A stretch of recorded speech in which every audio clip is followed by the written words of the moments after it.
Oh no, I died. Now I have to wait 5 billion years to get out of this forest cutscene. Why do I have to watch this forest cutscene? If you've had any of these questions, you are on the right video.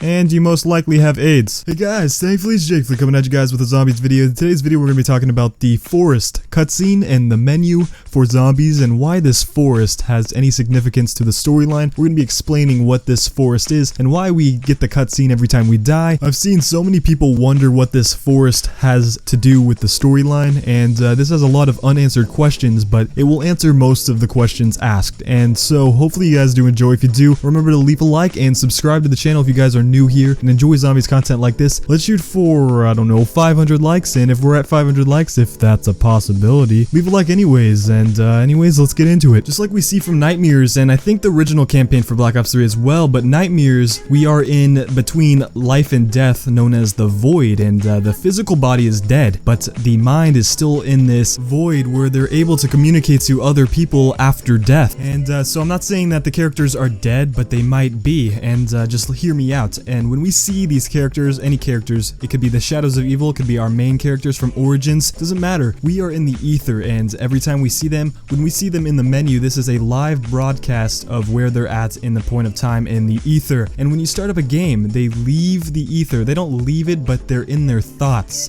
Their past experiences that they played in either the Giant, or if you start up a map of Durazendrak, it's not out yet, but if you start up a game of Durazendrak, you leave the forest and you are in the thoughts and the past experiences that they had before they went to this ether. And that's why when you die in a game, you're back in the forest. There's nothing else that happens. You're back into the forest. The past experience and memories are done. They're over, and you're back into this ether. And so this forest purpose serves as just a way to broadcast their thoughts. And when you start up a game, you're playing, of course, but it's their past experiences. Of course, the zombies storyline isn't given straight to us, so we don't know for sure. So this is a theory. I believe that our characters are stuck in this forest, the ether, and however we got here has not been explained yet, and that's what I believe is going to happen in the Durazendrak. And Jason himself says there's going to come to some resolutions and some conclusions in this map, and so maybe it's going to explain how these characters got into this ether. I'm not totally sure on that. But while Nikolai is sitting in this forest, he's still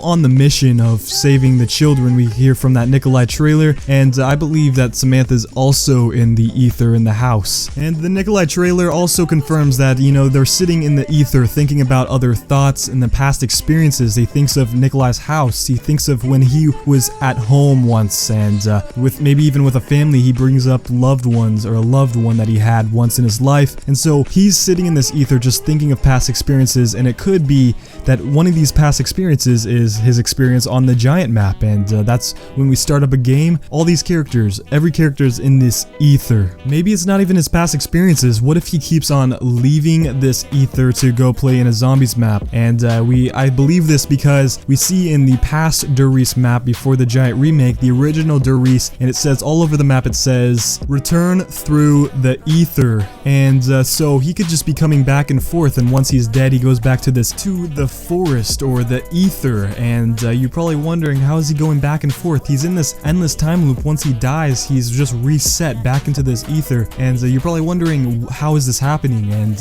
you can hear Nikolai himself. He says this: I can no longer deny the possibility of an unseen power, a guiding hand, helping us to fulfill our destiny. So whoever it may be, it could be Samantha, it could be Maxis, whoever it is, there's an outside force helping him, helping every character probably on this journey, on this mission that they're on.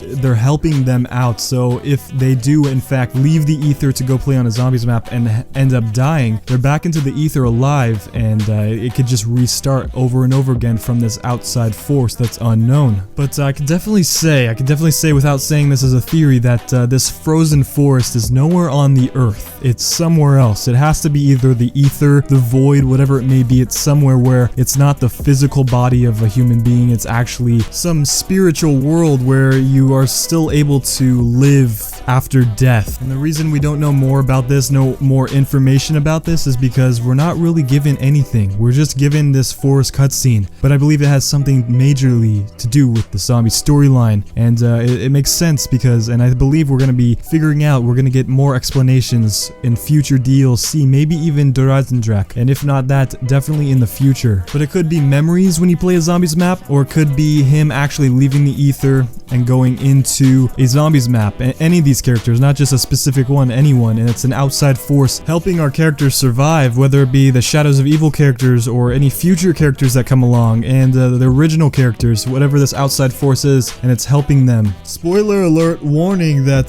this zombies storyline in Black Ops 3, we're only about at map pack 1, and my mind is already blown with this storyline. It's gonna get a whole lot more complicated, I bet. It's gonna have some resolutions, but it's gonna get a lot more complicated, and my mind is already on the brinks of exploding. And so anyways, hopefully you guys did enjoy. Leave a like if you enjoyed, and subscribe if you guys are new here and enjoy zombies content like this. Enjoy this one, I'm pretty sure you'll enjoy the next one. But anyways, talk to you guys in the next one. That's if you guys subscribe. Okay, bye.